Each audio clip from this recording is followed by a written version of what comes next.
Hello everyone, welcome to GS centre. दोस्तों, कैसे आप सब? उम्मीद है आप सब अच्छे होंगे। और आज जन्माष्टमी है, तो जन्माष्टमी की हार्दिक शुभकामनाएं सबको। तो बढ़िया से जन्माष्टमी मनाओ और पूजा पाठ कर लो, थोड़ा ऊपर वाले से थोड़ी सी प्रार्थना कर लो कि जल्दी सफलता दिला दे। और प्रार्थना के साथ साथ मेहनत भी करनी है, तो इसलिए लगातार पढ़ाई करते रहो। पढ़ाई से कोई कंप्रोमाइज़ नहीं। त्यौहार सारे तभी अच्छे लगते हैं जब जेब गर्म होती है, इसको ध्यान रखना है हमेशा। तो जल्दी से अच्छे से पढ़ाई करो और बढ़िया से जल्दी से नौकरी ले लो। और जब पैसे होंगे तो सारे त्यौहार अच्छे लगते हैं। ठीक है, चलिए जल्दी शुरू करते हैं। आज एक नया प्रैक्टिस सेट है हमारा। तो प्रैक्टिस सेट हम शुरू करने वाले हैं। नया हमारा प्रैक्टिस सेट रहेगा जनरल स्टडीज़ का। आपके वनडे एग्जाम चाहे उत्तर प्रदेश पुलिस हो, एमपी पुलिस हो, एसएससी, जीडी, एयरफोर्स, जो भी एग्जाम्स हैं, वनडे एग्जाम जितने भी है उसमें बहुत ज़्यादा हेल्पफुल होने वाला है। ठीक है, तो पहला क्वेश्चन आज हम देखने वाले हैं कि पहला क्वेश्चन हमारा क्या है कि भारतीय राष्ट्रीय कांग्रेस और मुस्लिम लीग, भारतीय राष्ट्रीय कांग्रेस और मुस्लिम लीग ने लखनऊ समझौते के बारे में पूछ रहा है, कब हस्ताक्षर किए थे। तो देखो, सूरत विभाजन कब हुआ था हमारा? 1907 में। आपका अच्छा, लखनऊ समझौते की बात कर रहे हैं यहाँ पर। ठीक है, तो लखनऊ समझौता भारतीय राष्ट्रीय कांग्रेस और मुस्लिम लीग का हस्ताक्षर किए थे 1916 में किया था। कब किया था? 1916 में किया था यहाँ पर लखनऊ समझौता। अच्छा, नरम दल और गरम दल भी आपका लखनऊ समझौते के तहत ही मिले थे। कब मिले थे? नरम दल और गरम दल भी।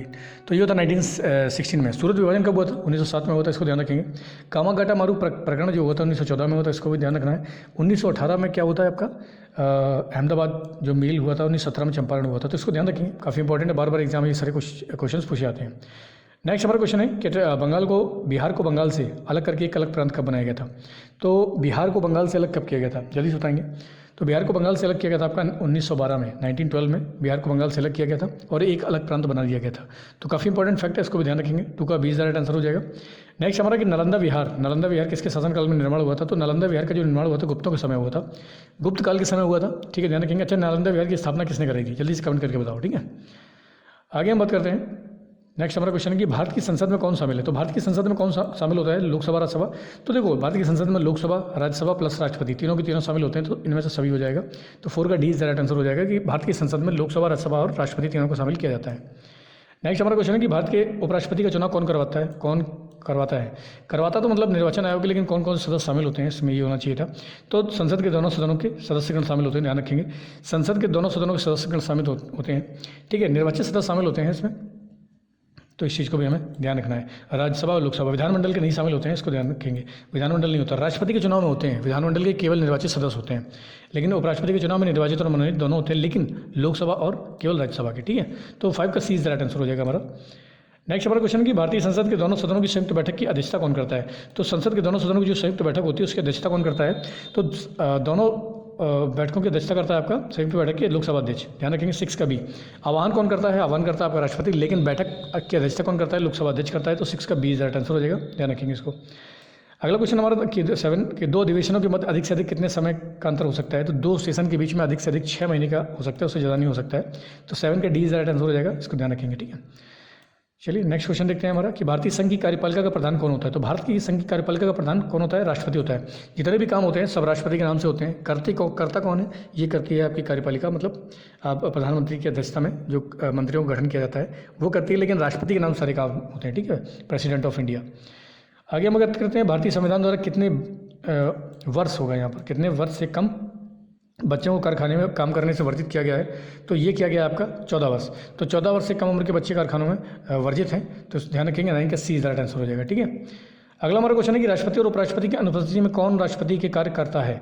तो अगर राष्ट्रपति भी अनुपस्थित है और उपराष्ट्रपति भी, तो उसके बाद जो तीसरा सबसे बड़ा पद रहता है वो मुख्य न्यायाधीश का रहता है। तो भारत का जो मुख्य न्यायाधीश है वो राष्ट्रपति का कार्य करेगा, तो 10 का बी राइट आंसर हो जाएगा। ठीक है, इसको ध्यान रखेंगे। अगला हमारा क्वेश्चन है कि कोई विधेयक धन विधेयक है, इसका निर्णय कौन लेता है? तो धन विधेयक कोई है, इसका निर्णय कौन लेता है? ये लेता है आपका लोकसभा अध्यक्ष। ठीक है, तो लोकसभा अध्यक्ष इसका निर्णय लेता है, तो ये भी ध्यान रखेंगे।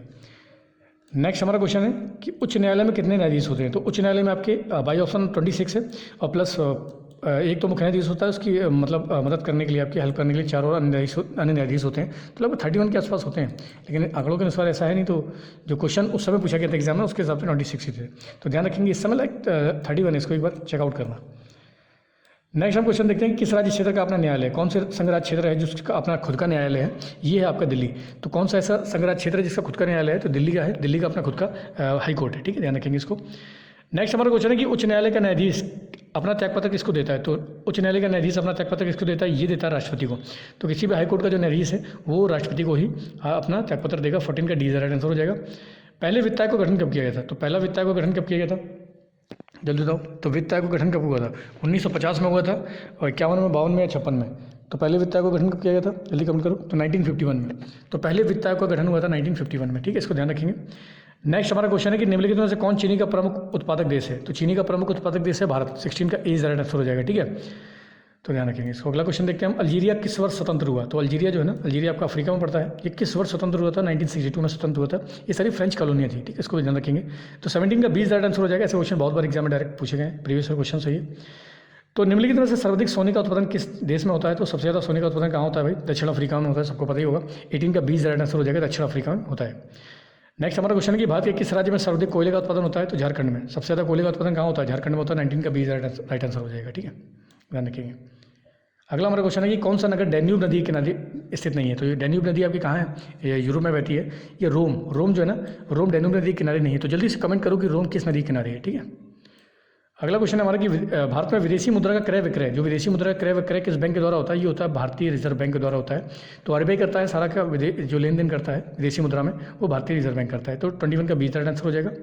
नेक्स्ट हमारा क्वेश्चन है कि मर्मागांव पतन, तो मर्मागांव पतन किस राज्य में स्थित है? ये है आपका गोवा में, ठीक है।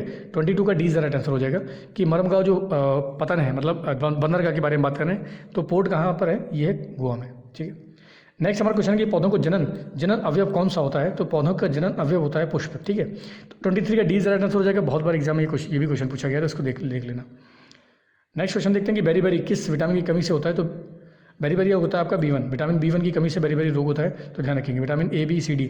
चलो बताओ स्कर्वी किस विटामिन की कमी से होता है? स्कर्वी जो होता है ना, स्कर्वी, ये किस विटामिन की कमी से होता है? जल्दी इस कमेंट करके बताओ, ठीक है। आगे देखते हैं, और लास्ट क्वेश्चन है हमारा कि किसी चुंबक का चुंबकीय तत्व किससे दूर होता है? तो हथौड़े से पीटकर जब चुंबक के ऊपर हथौड़ा चलाया जाता है तो उसका चुंबकत्व दूर हो जाता है। तो इस किससे पीटकर होता है? हथौड़े से पीटकर। तो ये थे महत्वपूर्ण इंपॉर्टेंट क्वेश्चंस जो बार बार एग्जाम में रिपीट किए गए, बार बार एग्जाम में आते हैं। प्रीवियस क्वेश्चन के सारे इंपॉर्टेंट क्वेश्चन हैं, तो देख लो, लगातार पढ़ाई करो। त्यौहार तो बढ़िया से मनाओ, लेकिन पढ़ाई भी करना है साथ में। प्रैक्टिस सेट सॉल्व करना ही करना होता है एक दिन में कम से कम आप एक प्रैक्टिस सेट तो कम से कम हर हाल में सॉल्व करें ही करें, ठीक है, जिससे प्रैक्टिस रहेगी आपको। तो चलो इस तरीके से लगातार पढ़ाई करो, लगातार मेहनत करो। आज के लिए इतना बहुत है। जय हिंद।